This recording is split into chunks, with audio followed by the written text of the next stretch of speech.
Public Sénat, en partenariat avec l'AFP, Les Échos, Radio Classique, présente...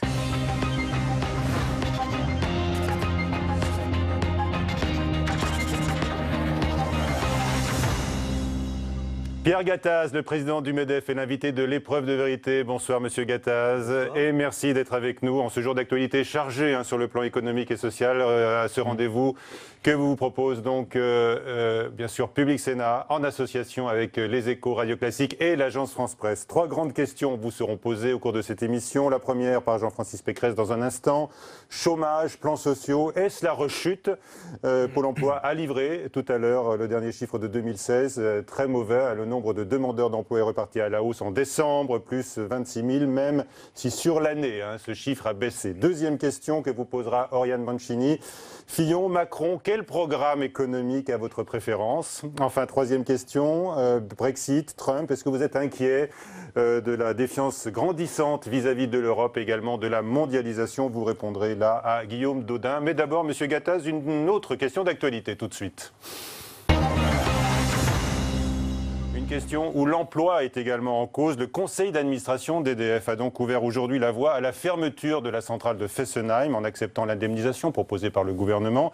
Est-ce que vous êtes dans le camp là des syndicats qui sont opposés à cette fermeture? Écoutez, si c'est une décision purement politique ou philosophique, je suis très gêné par cette fermeture, parce qu'on sait que le nucléaire, c'est un gros investissement de la France depuis des décennies, que c'est une énergie décarbonée, propre, que cette usine aurait pu encore fonctionner, je crois, pendant quelques années. Jusqu'à 2022, selon l'autorité de sûreté. Exactement. Donc, si c'est une décision politique, ça me gêne profondément. Si c'est une décision rationnelle, liée à une sécurité qui pourrait être défaillante ou à des investissements trop gros de maintenance, ce qui peut être une bonne raison, en disant il faut démanteler, à ce moment-là, je me rallie à la décision. Je n'ai pas suffisamment de j'ai l'impression que vous pensez que c'est une décision politique, quoi. Moi, je pense que c'est une décision malheureusement très politique et ça me gêne en effet. Alors après, je ne connais pas suffisamment le dossier pour vous donner un avis circonstancié. D'accord. Est-ce que vous croyez à une reconversion du site, comme le dit aujourd'hui Ségolène Royal, qui parle d'un choix positif pour EDF? Ce qui est sûr, si vous voulez, c'est que dans toutes les reconversions d'usines, il faut trouver des systèmes pour réembaucher les personnes. Ça peut être, dans le cas du nucléaire, toute une filière de démantèlement, de sécurité, de démantèlement, d'optimisation, d'énergie renouvelable. Tout ce qui est énergie, climat, c'est développement durable, sont des filières d'avenir. Donc je pense qu'en effet, si vraiment la décision est confirmée, qu'elle est rationnelle, il faut continuer, bien évidemment, de travailler sur l'emploi et idéalement local. Si la décision est rationnelle, mais vous nous avez dit que vous pensez plutôt à une décision politique, voulue par François Hollande. Il veut, c'est dans son programme. Il veut remplir cette promesse avant de quitter le pouvoir. Écoutez, si c'est avancer. Ça, bon, après, regardons comment cette décision ou cette prédécision évolue dans le temps. D'accord, justement. Alors, s'il y a une décision politique pour essayer de précipiter la fermeture, vous espérez un revirement en cas d'alternance politique? Moi, je crois qu'il faut regarder ce dossier. Encore une fois, je ne le connais pas en profondeur. Il faut regarder le coût de la maintenance, pourquoi on le ferme exactement. Si en effet cette filiale est trop vieille et le coût de la prolonger coûterait une fortune. Non mais le coût, il a déjà été engagé. Il y a eu des travaux importants qui ont été engagés sur cette centrale de Fessenheim ces dernières années. Oui, alors après, je ne sais pas... pour la mettre aux normes. Alors d'accord, il y a la mise aux normes et puis ensuite il y a l'exploitation par année. Bon, soit c'est rationnel et voilà, soit c'est pas rationnel. Si c'est politique, ça me gêne. D'accord, si c'est politique, ça vous gêne et vous dites aux politiques que le nucléaire est un atout pour l'économie française. Oui, fondamentalement, c'est un atout. Ce sont des investissements énormes que nous avons faits. C'est une énergie propre, décarbonée. Maintenant, lorsqu'on a fait l'investissement, c'est quand même idiot de le supprimer. D'accord, donc vous considérez que, par exemple, le nucléaire, aujourd'hui, 75% de la production électrique, ça vous va très bien comme pourcentage? Mais je crois qu'il faut évoluer vers un mixte. Je pense que, si vous voulez, il ne faut pas être tout nucléaire non plus.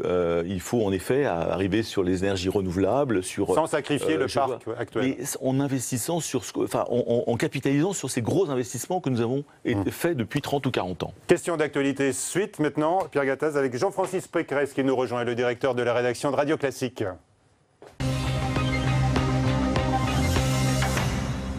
Bonsoir Jean-Francis. Bonsoir Michel, bonsoir Pierre Gattaz. Les chiffres du chômage pour le mois de décembre ont été publiés ce soir, plus 26 100 chômeurs en catégorie A. Est-ce que c'est la rechute? Je dirais que c'est une situation très fragile parce que la France n'a pas fait toutes les réformes qu'il faut faire. Par contre, ce que nous voyons, c'est que sur un an, l'économie française a créé plus de 100 000 emplois, ce qui est quand même une bonne nouvelle sur la période. Ça veut dire que le pacte de responsabilité que nous avons... C'est 100 000 chômeurs 100 000 de moins. 100 000 chômeurs de moins. 180 000 emplois en plus. Alors, 100 000 chômeurs de moins, ça veut dire qu'il y a eu la création de l'emploi quand même, de l'économie française à recréer de l'emploi. C'est ça. Alors, pas suffisamment, puisque vous savez que vous avez des jeunes qui arrivent sur le marché à hauteur de 120, 130, 140 000. Donc, en effet, ce n'est pas suffisant. 100 000 emplois créés par an, c'est bien parce que ça montre que le pacte de responsabilité, lorsqu'on baisse les charges, ça fonctionne. Mais vous savez que pour vraiment baisser le chômage, c'est ce que nous disons depuis des années, c'est une multimédication, ou c'est plutôt des multivitamines qu'il faut donner à l'économie française. Je vais vous donner un petit exemple. Quand je demande à mes chefs d'entreprise que je vois sur le terrain toutes les semaines, pourquoi vous ne créez pas d'emploi ? Première raison, il y a ceux qui me disent « j'ai pas les marges ». Pierre, je n'ai pas les marges, il faut continuer, je ne peux pas investir, je ne peux pas innover, je ne peux pas exporter. Ça, c'est la première raison. Deuxième raison, je trouve ceux qui disent « moi, je pourrais embaucher, mais j'ai peur, j'ai trop peur ». Donc, vous voyez bien qu'il y a aussi le problème de la peur d'embaucher qui reste constant chez les créateurs de richesses que sont les chefs d'entreprise. Troisième, je vais aller très vite. Oui, allez-y. Troisième raison, j'ai les marges, j'ai pas peur d'embaucher en France, mais c'est trop compliqué pour étendre mon bâtiment, mon usine, trop compliqué. La complexité, la bureaucratie, elle est énorme en France. Il faut régler ce problème-là pour que tout soit plus simple. Et quatrième raison et dernière raison... ce sera la dernière. C'est la dernière, mais c'est important parce que si vous voulez, quand on écoute les chefs d'entreprise, on peut mettre des réformes en face de ça. La quatrième raison, c'est tous ceux qui disent je pourrais tout faire tout ça, mais je ne trouve pas les emplois, je ne trouve pas les compétences. Dans l'industrie, on cherche des soudeurs, des chaudronniers, des mécaniciens, on cherche des webmasters. Dans les services, on cherche d'autres positions. Environ 300 000 emplois demandés par an non pourvus. Et là, vous retrouvez sur les 4 problèmes de la France pour recréer de l'emploi. Si on met 4 réformes en face, eh bien, vous pouvez vraiment espérer baisser le chômage. Ouais. On a le sentiment quand même que vous en voulez toujours plus. Vous avez eu 40 milliards de baisse de charges sur le quinquennat, 41 milliards pour être exact. Mais on a l'impression que ça ne va jamais assez loin. Si vous voulez, c'est pas ça. C'est après une montagne de 35 milliards de charges qu'on a pris sur la figure. Vous savez, il faut regarder les chiffres précisément. C'est un problème de marge. Les marges, c'est 32% en France. Elles sont reconstituées, les marges. Elles se sont reconstituées de 4 points. On est passé de 28% à 32%. La moyenne européenne est à 40, 39-40. Vous avez encore 8 points. C'est quoi ? C'est la fiscalité qui, en France, a continuellement augmenté. Cette fiscalité, elle est liée à quoi ?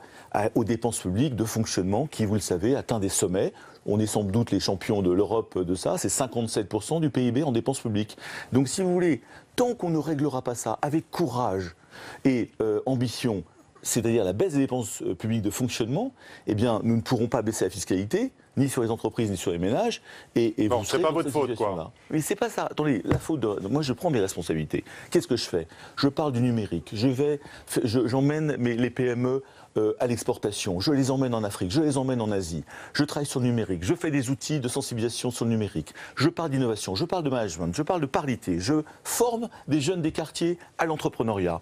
Je suis dans l'action complète et je n'attends pas tout du gouvernement. Alors après, moi je demande que chacun ait sa responsabilité. Moi je m'occupe d'innovation, de management, de motivation, d'enthousiasme, d'essayer de booster l'entrepreneuriat et je demande à ceux qui nous gouvernent de régler les problèmes qui sont dans leurs compétences, c'est-à-dire de nous faire un environnement économique digne de ce nom. De Vivarté qui ont appris aujourd'hui qu'il y aurait 700 emplois en moins dans le groupe, que la marque André va être vendue, que la marque Nafnaf va être également vendue et que la Halle aux chaussures, près de 200 boutiques vont devoir fermer dans les toutes prochaines semaines. Et que ce groupe aurait perçu 16 millions d'euros de crédit d'impôt compétitivité emploi. Qu'est-ce que vous leur dites ? Mais je leur dis, si vous voulez, que j'ai de l'empathie pour eux, bien évidemment, parce qu'un plan social de 50, de 100, de 600, c'est toujours un drame local, et pour ses salariés. Après, je dis à l'ensemble des Français, c'est que nous devons viser le plein emploi. C'est-à-dire quoi ? Ça veut dire que nous devons faire en sorte que les sociétés puissent s'adapter en permanence. Car le problème de Vivarté, je ne connais pas le dossier par cœur, mais c'est un business model qui est en train de bouger. Vous savez bien qu'ils vendent des chaussures dans le monde entier et que ce business model est en train d'être subir la révolution numérique. Il faut écouter les syndicats. Mais il y a des actionnaires, ça veut dire quoi ? Les actionnaires sont mis en cause. Mais gourmands, parce que c'est une société qui a été... reprise avec une création de dettes excessive Mais oui, c'est et des actionnaires qui sont accusés de se nourrir sur la bête. Est-ce que c'est une accusation que vous entendez quand même ? Ce sont les fameux LBO qui permettent de racheter des entreprises avec un effet de levier sur la dette. Il y a des salariés qui utilisent ça, il y a des gens, des personnes physiques. Il y a des fonds. Et puis vous avez tous les excès sont à bannir. Je ne connais pas la situation de ce LBO de Liberté. Ce que je peux vous dire, si vous voulez, c'est qu'ils sont dans un business model qui doit bouger. C'est une adaptation. Et je crois qu'en effet, ça va continuer malheureusement dans le sens que le vrai problème pour régler ce genre de choses, c'est que les gens puissent trouver de l'emploi rapidement.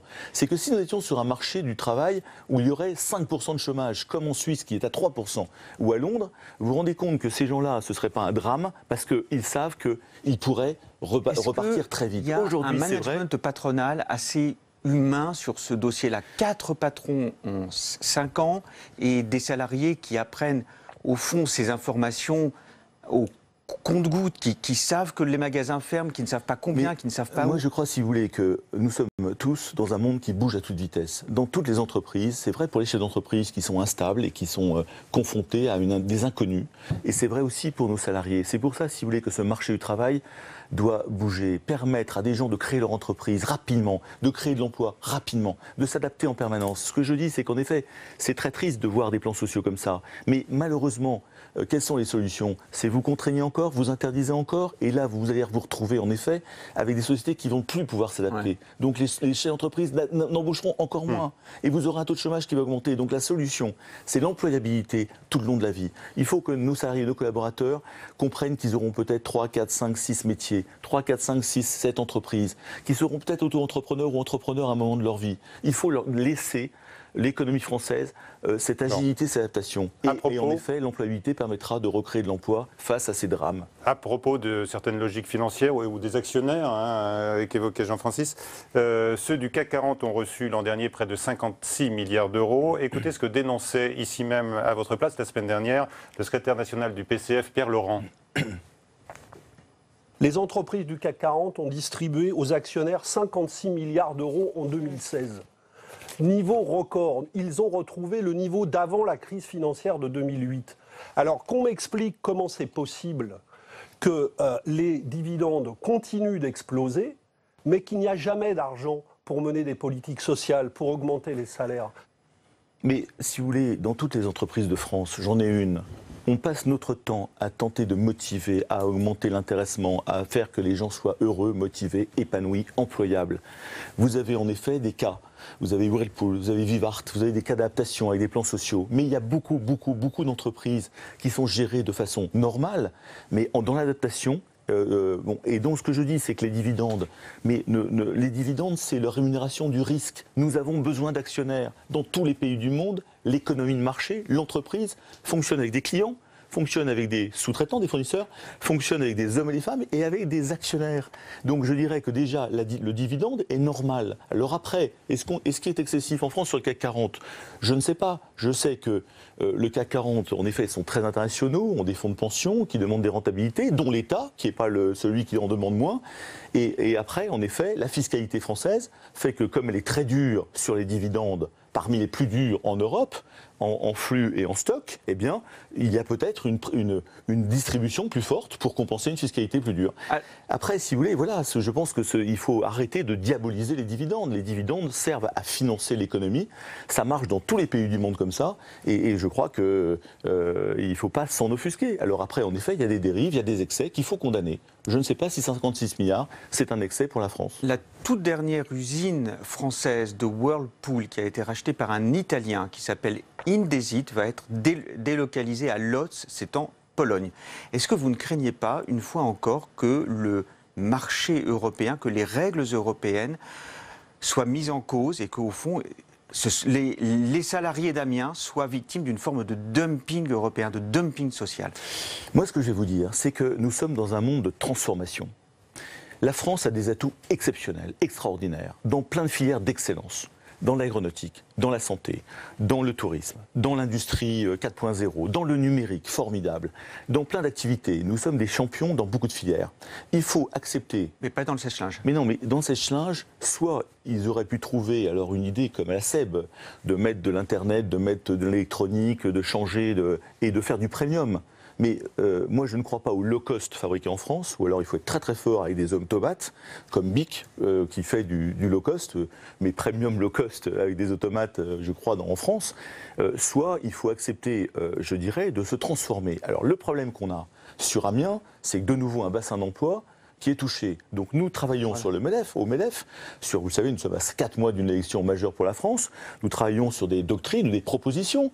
On va en parler plus tard. Et je pense que sur les territoires, il faut absolument continuer, non pas de bloquer des adaptations qui sont nécessaires, mais de recréer de l'entrepreneuriat, de l'emploi. Non mais là, c'est pas une adaptation, là, c'est une purge. Mais là, l'entreprise Whirlpool, elle était fière de son label Origine France. Oui, alors après, de nouveau, si vous voulez, soit ils ont la possibilité de rebondir, etc., soit ils disent c'est pas possible. J'espère qu'il y a eu tout un processus pour dire on va adapter, on va s'adapter, on va. Mais vous savez, vous avez des révolutions. Il faut que l'État puisse accompagner les salariés. Écoutez, vous avez bien sûr quand on peut accompagner, mais pour garder de l'emploi. Mais après, si vous voulez, l'ingérence de l'État, ça conduit parfois à un plan social encore plus horrible 1 an ou 2 ans après.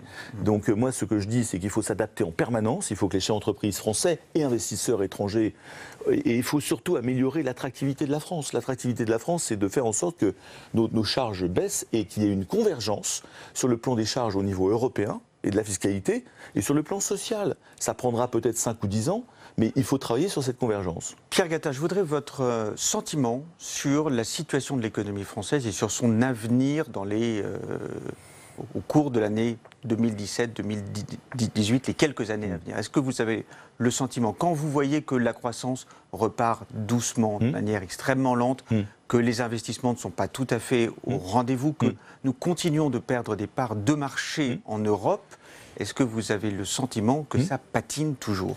Oui, ça patine toujours. Pourquoi ? Parce que les réformes n'ont pas été prises. Et lorsque j'entends certains débats des candidats politiques où il y a une résignation, on n'aura plus de croissance et on ne pourra plus créer d'emplois en France. Moi, je suis estomaqué. C'est absurde. C'est un programme de résignation totale. La croissance, il faut aller la chercher. Moi, je la vois partout, la croissance. Je la vois en Afrique. L'Afrique demande que les Français reviennent, faire des infrastructures. Je la vois en Europe. Il faut un projet européen. Je la vois en Asie.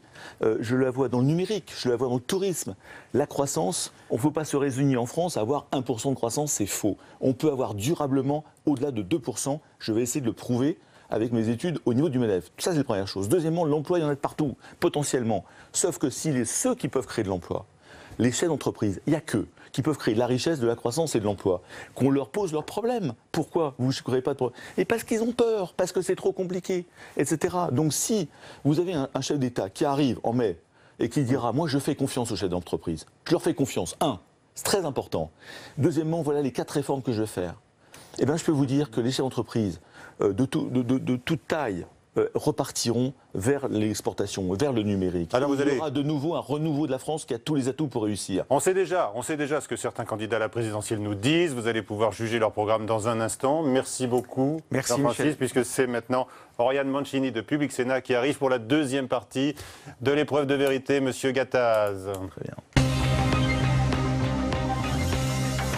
Bonsoir Oriane. Bonsoir Michel. Votre question donc à notre invité très désireux de parler des programmes des candidats et de son propre programme d'ailleurs. Oui, aussi, j'ai cru comprendre. Bonsoir Pierre Gattaz. Bonsoir. Entre Emmanuel Macron et François Fillon, quel est celui qui a le programme économique qui vous séduit le plus ? Il n'y a pas un problème de séduction, il y a un problème de détail. Le programme de François Fillon est détaillé, il est pragmatique, c'est le plus complet aujourd'hui sur le plan économique, je m'exprime.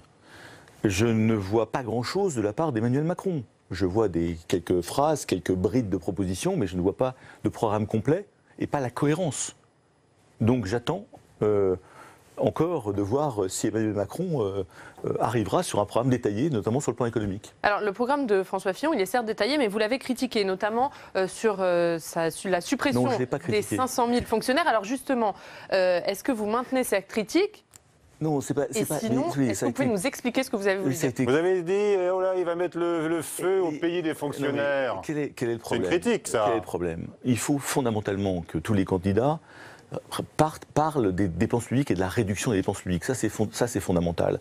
Pour baisser la fiscalité, redonner des marges et de l'oxygène aux entreprises, il faut le faire.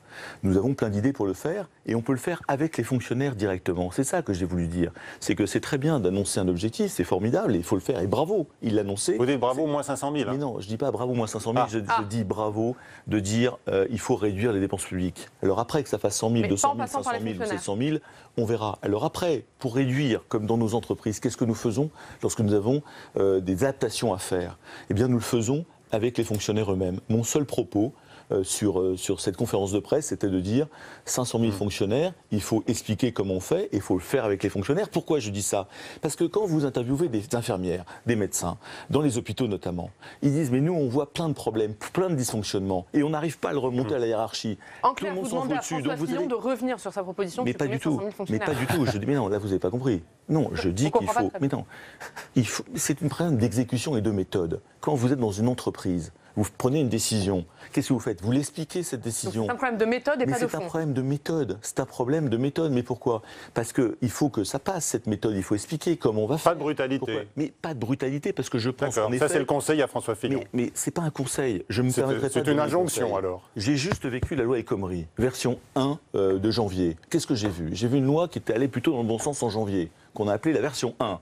Et puis j'ai vu qu'elle n'était pas comprise, pas expliquée, qu'elle était brutale. Là, on a eu la version 2, la version 3, la version 5, la version 6. Bon, où il ne reste presque plus rien. Donc moi, ce que je dis, c'est qu'au niveau où est la France, et on a vu depuis des années, si on n'a pas de projet enthousiasmant d'abord pour le pays, pour les Français, une France qui gagne et qui fait gagner tous les Français. Nous travaillons là-dessus au niveau du MEDEF depuis des mois. Oui. Deuxièmement, c'est pour le plein emploi, c'est pas pour autre chose. Mais restons sur les propositions quand même, parce que je voudrais revenir à François Fillon. C'est pas fini, on n'a pas fini. Mais je reviens. Donc je pense que si vous voulez, il faut expliquer clairement le pourquoi des choses, le sens de ces réformes, et si possible, alors, en tous les cas, vos propos, Monsieur Gattaz, pour éviter, en effet, un rejet brutal. Vos propos ont été perçus, comme le disait Oriane, comme une critique par les fillonistes. Écoutez Bernard Accoyer, le secrétaire général des Républicains, vous lui répondrez. J'appelle M.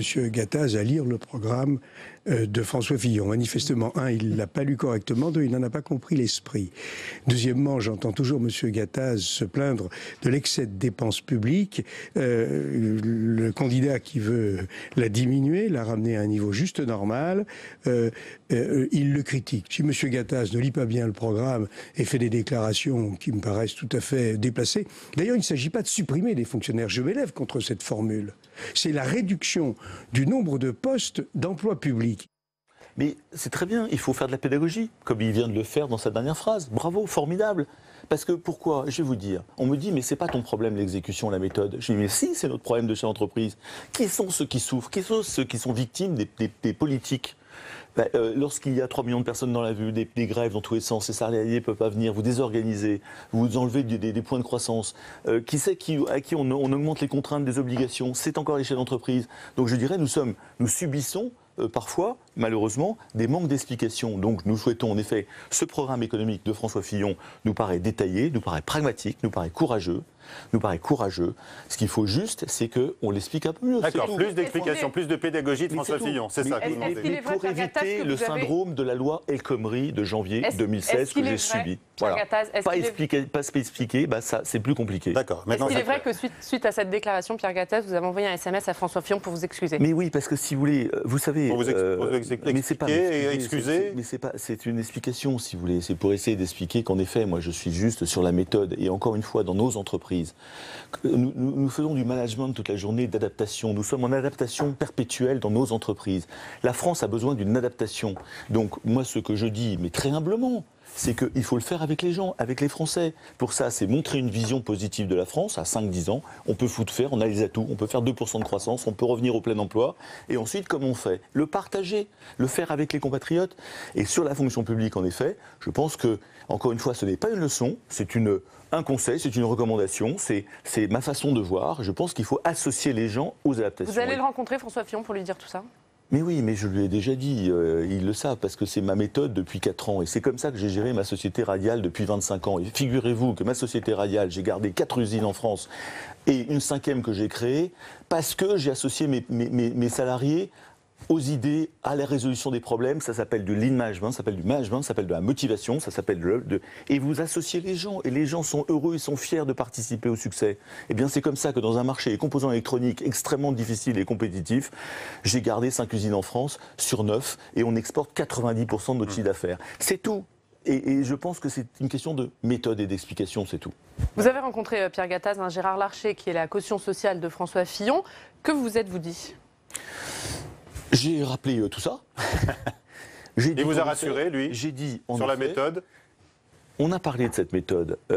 J'ai dit en effet qu'il y a 4 réformes fondamentales à faire, que la France est dans une situation historique, un moment historique, où elle patine.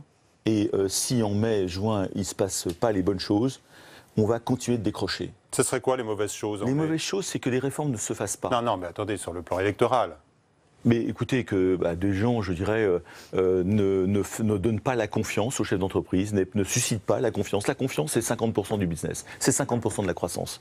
Pour les ménages, c'est pareil. Vous avez confiance, vous consommez.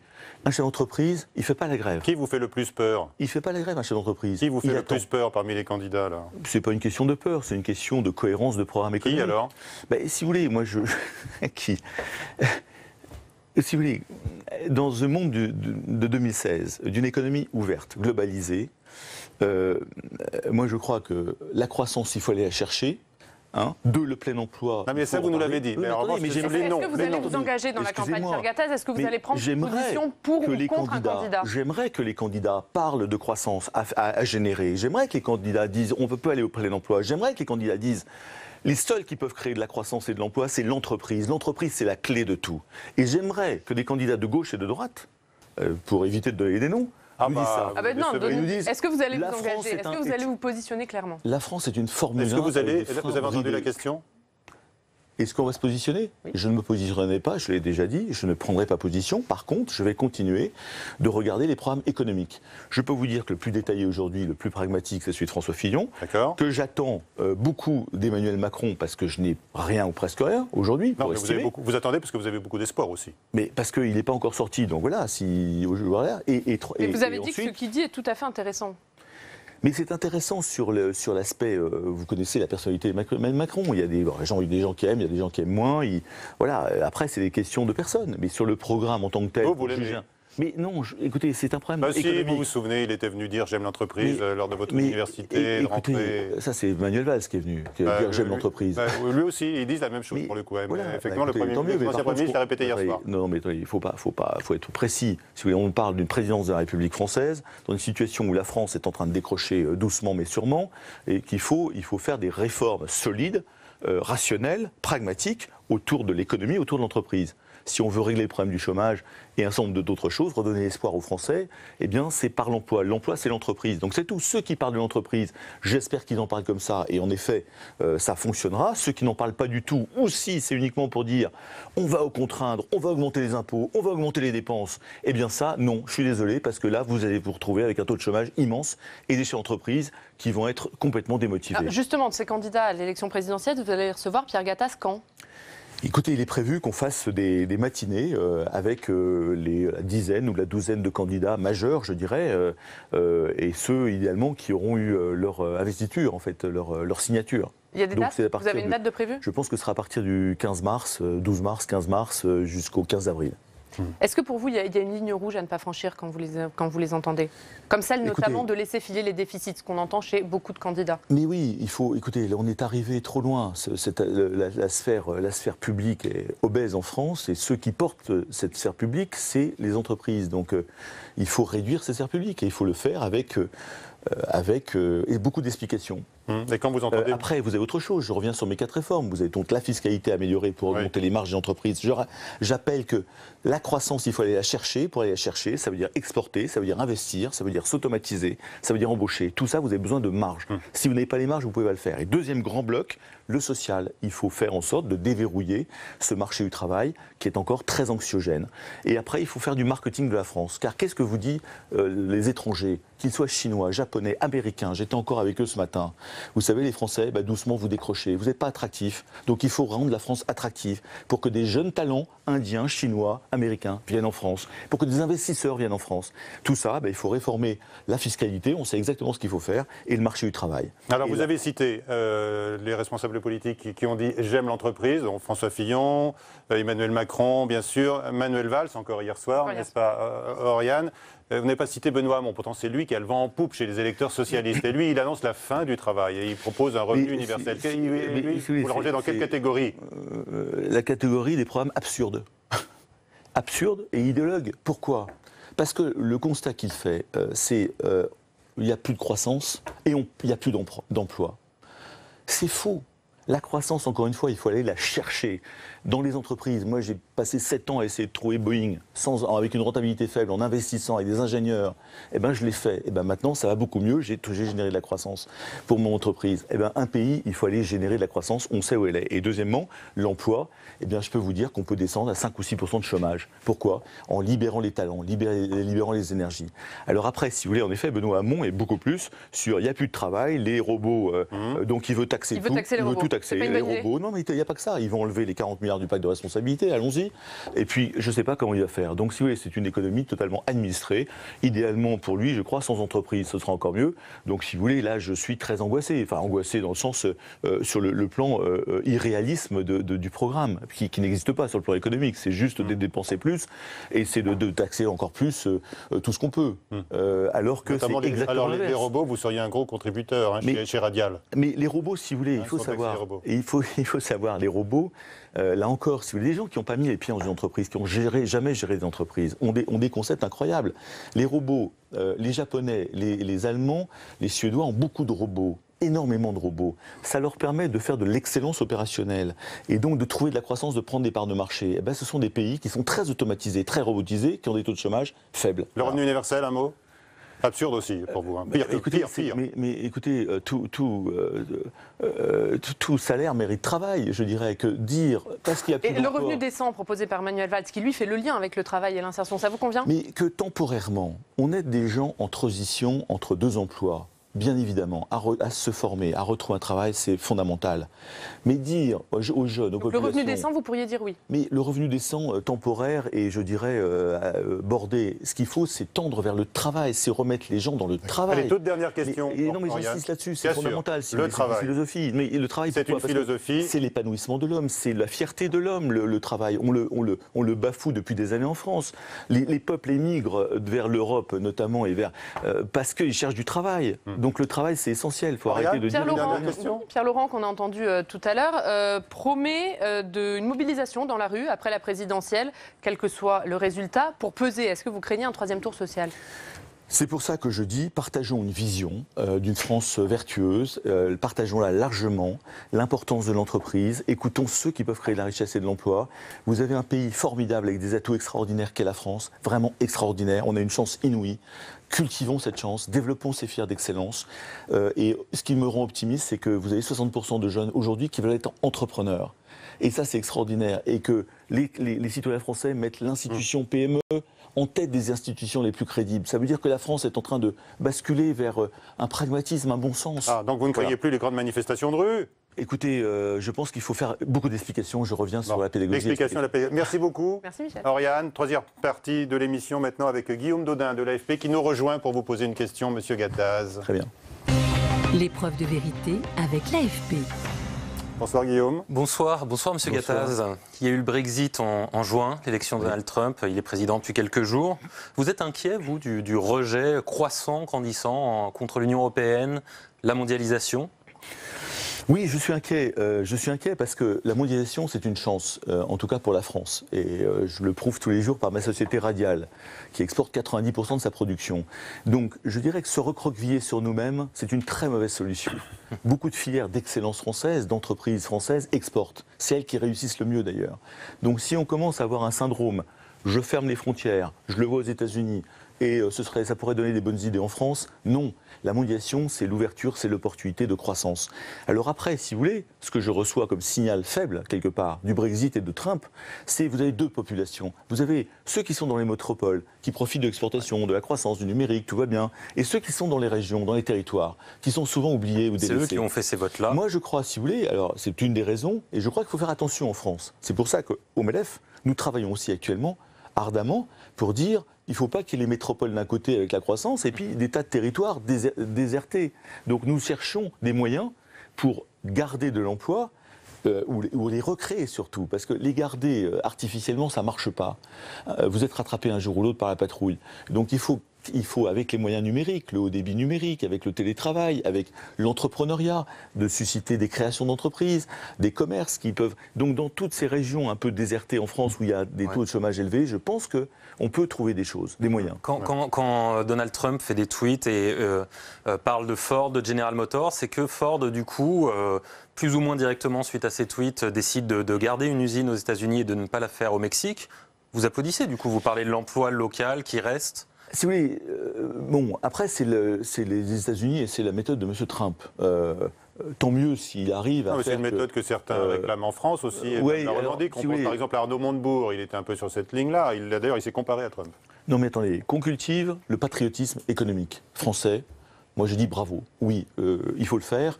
Le problème qu'on a, c'est que c'est la méthode, encore une fois. C'est que vous pouvez le faire par la contrainte, par les lois, par la réglementation. Et là, vous êtes foutus, parce que là, vous faites fuir tout le monde, tous les investisseurs. Et vous pouvez le faire par les valeurs, par l'incitation, par le patriotisme que vous pouvez développer. Moi, encore une fois, ma fierté... Donald Trump, c'est là que vous direz le résultat, l'important, c'est les emplois qui restent aux États-Unis. Oui, mais si vous voulez, si vous recroquevillez sur vous-même et que vous êtes dans un protectionnisme exacerbé, vous vous rendez compte que le monde est quand même extrêmement ouvert. Un avion comme le Boeing est fait de mes composants électroniques d'ailleurs, mais tous les composants viennent du monde entier. Donc je ne sais pas, si vous voulez, peut-être que sur une usine particulière où il y a un choix en train de se faire, il pousse un peu en disant ce serait mieux que vous la mettiez aux États-Unis. Bon, pourquoi pas. Et s'il y a en face une baisse de charges et de fiscalité, ça peut se concevoir sur un programme économique. Après, si vous voulez, si vous recroquevillez complètement, eh bien, je pense qu'il y aura... Il n'y a pas tellement une baisse de charges en face, il y a surtout une perspective de hausse de la fiscalité, surtout. Ce que j'ai compris, c'est qu'il avait baissé les impôts, l'IS notamment. C'est quelque chose que il a parlé de baisse massive d'impôts, il a parlé de 75% de réglementation en moins. C'est le genre de discours que vous pourriez peut-être apprécier. Mais le danger, si vous voulez, c'est qu'en effet, son protectionnisme peut aller très très loin, qu'il augmente les droits de douane dans beaucoup de filières et se retrouve. Et moi, je pense que ça ne fonctionnera pas. Alors on va l'écouter. Je pense aussi que les lobbies de ces entreprises n'accepteront pas ça. On va l'écouter, Donald Trump. Il n'a que le mot américain à la bouche. Nous suivrons deux règles simples. Acheter américain et recruter américain. Voilà, il a annoncé quand même... Oui, mais si vous voulez, vous savez, De Gaulle, il y a un moment, parlait de France, etc. Alors après, encore une fois, la méthode. Vous pouvez le faire par la contrainte et en faisant faire tout le monde, par les lois, par les textes, par la complexité. Et puis vous pouvez le faire par le cœur. Bon, après, si vous voulez, c'est la première puissance économique au monde. Moi, je pense qu'en effet, si il est trop extrême, et on verra comment ça se passe, je pense que c'est très inquiétant pour l'économie mondiale, pour le marché mondial, pour les flux commerciaux mondiaux. Et alors, ça nous aiguillonne au niveau de la France, pour faire que l'Europe se développe et se reconstruise le plus rapidement possible, avec une France dont l'économie se ressaisisse le plus vite possible. Parce que l'Europe, aujourd'hui, c'est juste l'Allemagne. C'est l'économie qui fonctionne bien correctement, c'est l'Allemagne. L'Europe ne fonctionne que sur un seul moteur. Mais il y a tout un tas d'accords commerciaux internationaux de libre-échange qu'il est en train d'envoyer à la cheminée. Il y a le traité de libre-échange transpacifique. Il a annoncé hier que 8 ans de négociations tombaient à l'eau. Il y a le TTIP, le traité entre l'Union européenne et les États-Unis. Il veut renégocier le traité de libre-échange nord-américain. Ça peut peut-être vous inquiéter, justement. Mais si vous voulez, je suis inquiet par ce genre de choses, de déclarations, suivies de signatures, etc., très, très médiatisées. En effet, quel monde on veut? Est-ce que c'est un monde où tout le monde va se recroqueviller? Je pense que la première puissance économique au monde est un réflexe de se recroqueviller sur elle-même, me semble très dangereux pour l'économie du monde. Mais après, c'est un vrai basculement quand même de paradigme. Il n'est plus seulement dans l'incantation, il agit. Il agit, mais après, si vous voulez, c'est pas aussi simple que ça, parce que vous avez des processus, vous savez qu'il y a quand même le Sénat, la Chambre, etc. Donc il y aura peut-être des signatures qu'il pourra prendre tout seul, et puis beaucoup d'autres décisions qui passeront par un certain nombre d'institutions, et heureusement. Après, si vous voulez, ce que je dis, c'est que ça doit nous motiver encore plus vite pour faire les réformes en France économiques qu'on demande, fiscalité sociale, simplification, éducation, il y en a 4 blocs qu'on va décrire dans un document qui va sortir dans 15 jours, et deuxièmement, pour que cette économie française retrouve des couleurs, de la force, et pour que, ensemble avec les Allemands, nous puissions faire revivre le projet européen. Et ensuite, je dirais que l'Afrique est à équiper, l'Afrique a besoin de nous, et la France est un pays qui est prioritaire sur l'Afrique, je dirais, par son histoire. Et vous avez toute l'Asie. Donc si les États-Unis, pendant un certain temps, se referment un peu sur elles-mêmes, ce sera de très très mauvaises nouvelles. Parce qu'encore une fois, je ne sais pas s'il pourra refermer ce grand continent qui a été mondialisé, où tous les flux sont globalisés, sont mondialisés. Je viens de vous parler de Boeing et de l'assemblage d'un Boeing. Donc je ne sais pas s'il pourra aller jusqu'au bout de ses pensées. Après, je pense que c'est un aiguillon très fort pour aller vite sur les réformes françaises pour créer l'Europe de demain. Mais alors, question. Oui, est-ce que au final, il ne fait pas la même chose que souhaite Marine Le Pen en France, si on peut faire un comparatif, c'est-à-dire le libéralisme à l'intérieur des frontières? Est-ce que c'est pas comme ça que vous l'analyseriez? Mais si vous voulez, quand vous êtes la première puissance économique au monde avec 300 millions ou 350 millions d'habitants, vous vous dites je peux me suffire à moi-même, mais je crois pas en plus. Donc il peut avoir un rêve de le faire comme ça. Et en France? En France, 60 millions d'habitants, 6e puissance au monde, je dirais, j'espère qu'on va pas descendre trop vite. Non, on peut pas vivre en autarcie, c'est pas possible. C'est pas ce que dit Marine Le Pen. Elle dit on va faire des droits de douane, on va essayer de recréer des industries françaises. Mais si vous voulez, sortons par le haut. Il faut recréer des industries françaises, absolument. Il faut recréer des filières d'excellence françaises. Il faut redonner confiance à tous les ingénieurs, les chercheurs, tous les salariés, les collaborateurs. Ils ont des projets, il y a de tout à faire dans le monde. Le monde est à équiper, le futur est à construire. Vous pouvez le faire à partir de France, donc libérons ces talents. Marine Le Pen. Encore une fois, en sortant de la zone euro ou de l'euro, c'est pas je dirais en augmentant les droits de douane à nos frontières qu'on fera ça. Alors on a vu que vous l'avez invité à vos débats pour la présidentielle. Marine Le Pen, exactement. Oui, comme j'ai invité M. Mélenchon. Alors, je les ai invités pour quelles raisons? Ça s'arrête où? Juste petite question. Nathalie Arthaud, Philippe Poutou, non, mais je pense, si vous voulez, Dupont-Aignan. On invitera, encore une fois, les candidats majeurs. Je ne peux pas inviter les 15 ou 20 candidats. D'abord, ce sera filtré par ceux qui ont les signatures. Autour du 15 mars, je crois qu'on aura des informations.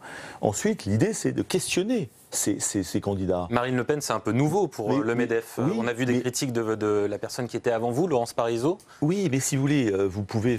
c'est un recul de vos valeurs, des valeurs, c'est ce qu'elle a dit. C'est pas un recul des valeurs, c'est de questionner des candidats, qu'ils soient d'extrême gauche ou d'extrême droite. Donc moi, je fais un parallèle entre Mme Le Pen et M. Mélenchon. D'ailleurs, les programmes économiques, lorsqu'ils existent, sont très proches. On se referme sur nous-mêmes, on taxe beaucoup de choses, on sort de l'euro, on rajoute des contraintes dans tous les sens, on met des contreparties dans tous les sens. Elle dit qu'elle veut baisser les impôts des sociétés, elle dit qu'elle veut faire un pays favorable aux entrepreneurs. J'aimerais la questionner comme j'aimerais questionner M. Mélenchon sur son programme économique. Donc vous les invitez tous les deux? Mais je les invite. Vous ne cédez pas une partie du patronat, le petit patronat, où il y a quand même pas mal de supporters de Marine Le Pen, dit-on. C'est son poids politique qui vous...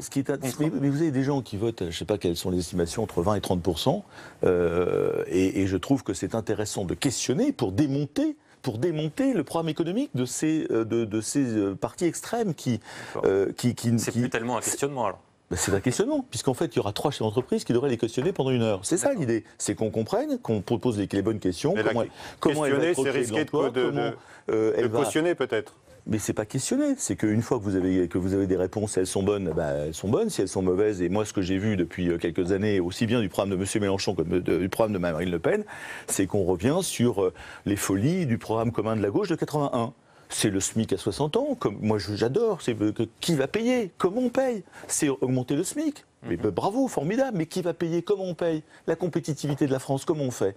Si vous voulez, c'est du pragmatisme. La sortie de l'euro, ça vous paraît être une ligne rouge aussi? La sortie de l'euro, si vous voulez, bien évidemment, vous vous retrouvez avec une dette libellée en euros. Et si vous sortez de l'euro et que vous êtes en francs français, vous avez une dette en euros qui va prendre 20 à 30%. Alors ça, c'est un raisonnement simple. C'est plus compliqué que ça, bien évidemment, c'est plus compliqué que ça, mais ça veut dire que vous remettez un fardeau sur la figure encore plus important. Donc moi je pense qu'il faut viser l'excellence, comme dans notre entreprise. La France a tous les atouts pour viser l'excellence, être compétitive dans le monde, en libérant les talents, les énergies, en faisant confiance aux chefs d'entreprise. Aujourd'hui, il n'y a pas la confiance des chefs d'entreprise depuis des années. Il y a 4 blocs de réformes fondamentales que tous les pays du monde qui réussissent ont fait. C'est très simple. En fait, vous invitez Marine Le Pen pour tenter de l'affaiblir. Pour la questionner sur son programme économique. Oui. Pour la questionner sur son programme économique. Comme M. Mélenchon. Et je fais un parallèle entre le programme économique de M. Mélenchon et celui de Mme Le Pen. Vous mettez dans le même sac les programmes de Jean-Luc Mélenchon, Marine Le Pen et j'ai envie de dire Benoît Hamon, puisque vous l'avez fortement critiqué. Écoutez, j'attends justement d'en savoir plus à l'occasion de ces rencontres. Voilà. D'accord. Alors, outre-Manche, il y a le Brexit qui est en cours. Le cataclysme qui était parfois annoncé ne s'est pas produit non plus. C'est pas quelque chose qui pourrait aller dans le sens de Marine Le Pen? Écoutez, là, c'est les signaux faibles. Il faut prendre en compte le Brexit. C'est une très mauvaise nouvelle pour l'Europe.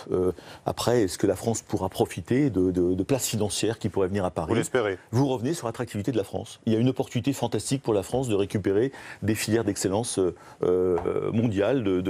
Les banques, bienvenue à Paris. Merci Pierre Gattaz. Merci beaucoup. Merci. Guillaume, merci à tous. Bonsoir. À très vite, à la semaine prochaine.